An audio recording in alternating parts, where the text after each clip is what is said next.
we've seen that the moment of inertia is the sum of the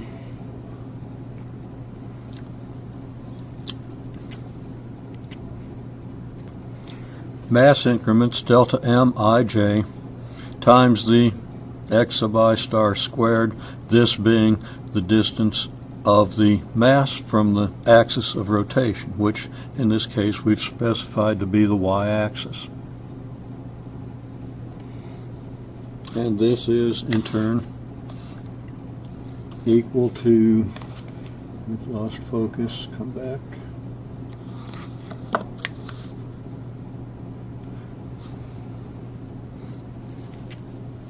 equal to sum from I equals 1 to n of the sum from j equals 1 to m. Now our delta mij, remember, was our density function evaluated at xi star yi star multiplied by the area of this ijth interval, which in this case is delta x times delta y. I'm going to write delta y times delta x, and then that's times delta xi star squared. The meaning of this is that we have an area increment, a delta y by delta x, within a vertical strip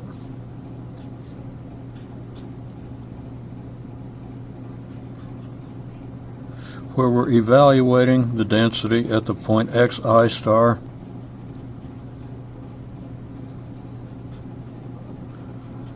yi star, sample point within this interval, so that multiplying the density by the area of the interval, we get the mass of this ijth interval, and that should be y sub j. We then multiply the mass of this interval by its distance from the y-axis. We multiply by the square of the distance, the mass times the square of the distance, giving us our contribution to the moment of inertia, a contribution mr squared. So that this is the contribution to the mr squared from this interval. I have an unclosed parenthesis here, and what I want to do first, we're just going to close the parenthesis here so that we're looking at the sum from I equals 1 to n of a sum from j equals 1 to m. We understand that sum as representing the contributions of all the intervals that lie within the ith x interval, of all the area increments that lie within the ith x interval. We calculate that strip, and then we sum those over all of the x intervals that run from I equals 1 to n. Now there's one little notation problem here. I've used m for the upper limit on the j intervals, the number of intervals that we have here, and I'm also using m for mass. So let's be careful to distinguish those two, because I need to do one other thing with this m here in the summation. So make sure that an mij, a delta mij, refers to a mass contribution, the mass of this one little area increment, whereas this m refers to the number of subdivisions of our y interval from 0 to f of xi star.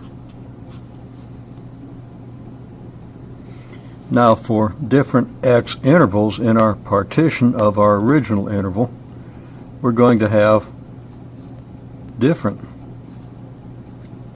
limits on the y. In other words, if this is another interval with its sample point, there's no reason to expect that we're going to divide this interval also into the same number of intervals we use for this strip. So this number m is actually going to depend on which vertical strip we're summing over. So I'm going to call this, I'm debating about what to call it. I could call it m sub I, which would make it look a whole lot like this, but with only one subscript. Or I could say m of x sub I star, because the value of the function at x sub I star is what determines how far we go in the y direction. What I'm going to do is I'm going to call this m of I, to indicate that the upper limit on this j summation, which is a summation over y subintervals, summation over intervals that partition the y interval from 0 to f of x sub I star, depends on I, which means it depends on which of the x intervals, the x subintervals, we're talking about. Remember, I is the number of our x subinterval. We got I equals 1, 2, 3, and so forth, moving across the x-axis, and for each subinterval we have one of these. Now with that notational issue more or less resolved, I'm not sure I've chosen the best possible notation. But let's assume that we've got that.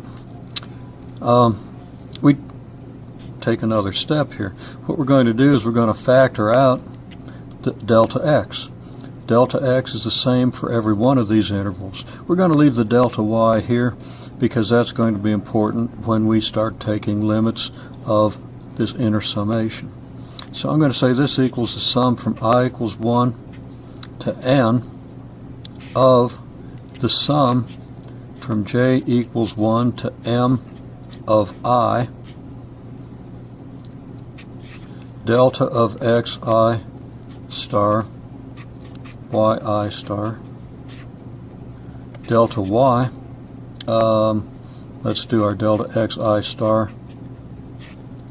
squared, and then times delta x, and we need our